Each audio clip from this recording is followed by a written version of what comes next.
Nombre, chapitre 35. L'Éternel parla à Moïse, dans les plaines de Moab, près du Jourdain, vis-à-vis de Jéricho. Il dit, Ordonne aux enfants d'Israël d'accorder aux Lévites, sur l'héritage qu'ils posséderont, des villes où ils puissent habiter. Vous donnerez aussi aux Lévites une banlieue autour de ces villes. Ils auront les villes pour y habiter, et les banlieues seront pour leur bétail, pour leurs biens et pour tous leurs animaux. Les banlieues des villes que vous donnerez aux Lévites auront, à partir du mur de la ville et au dehors, 1000 coudées tout autour.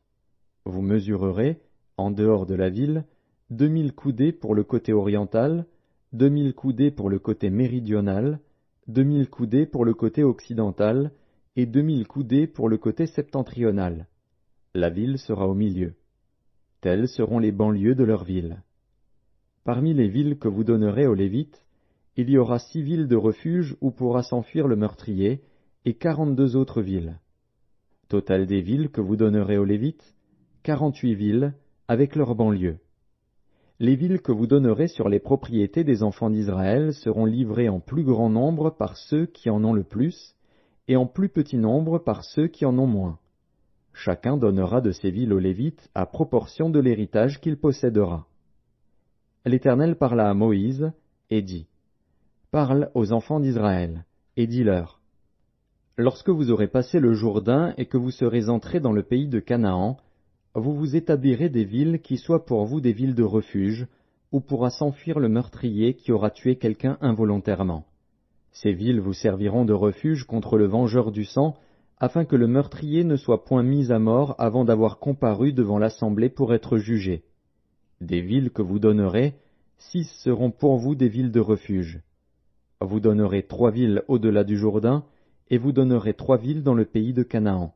Ce seront des villes de refuge. Ces 6 villes serviront de refuge aux enfants d'Israël, à l'étranger et à celui qui demeure au milieu de vous. Là pourra s'enfuir tout homme qui aura tué quelqu'un involontairement. Si un homme frappe son prochain avec un instrument de fer, et que la mort en soit la suite, c'est un meurtrier. Le meurtrier sera puni de mort. S'il le frappe, tenant à la main une pierre qui puisse causer la mort, et que la mort en soit la suite, c'est un meurtrier. Le meurtrier sera puni de mort.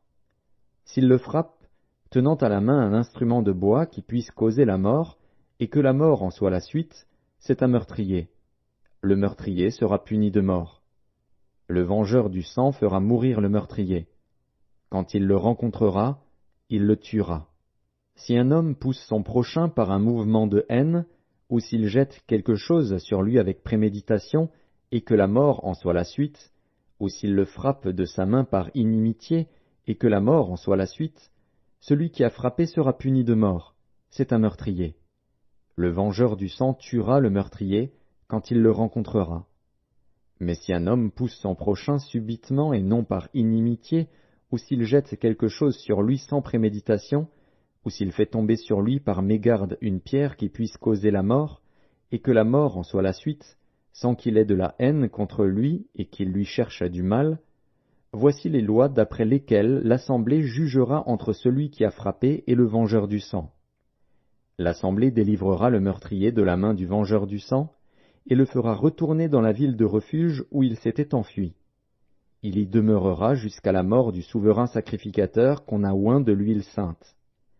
Si le meurtrier sort du territoire de la ville de refuge où il s'est enfui, et si le vengeur du sang le rencontre hors du territoire de la ville de refuge et qu'il tue le meurtrier, il ne sera point coupable de meurtre.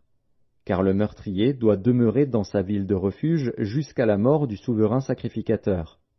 Et après la mort du souverain sacrificateur, il pourra retourner dans sa propriété. Voici des ordonnances de droit pour vous et pour vos descendants, dans tous les lieux où vous habiterez. Si un homme tue quelqu'un, on ôtera la vie au meurtrier sur la déposition de témoins. Un seul témoin ne suffira pas pour faire condamner une personne à mort. Vous n'accepterez point de rançon pour la vie d'un meurtrier qui mérite la mort, car il sera puni de mort.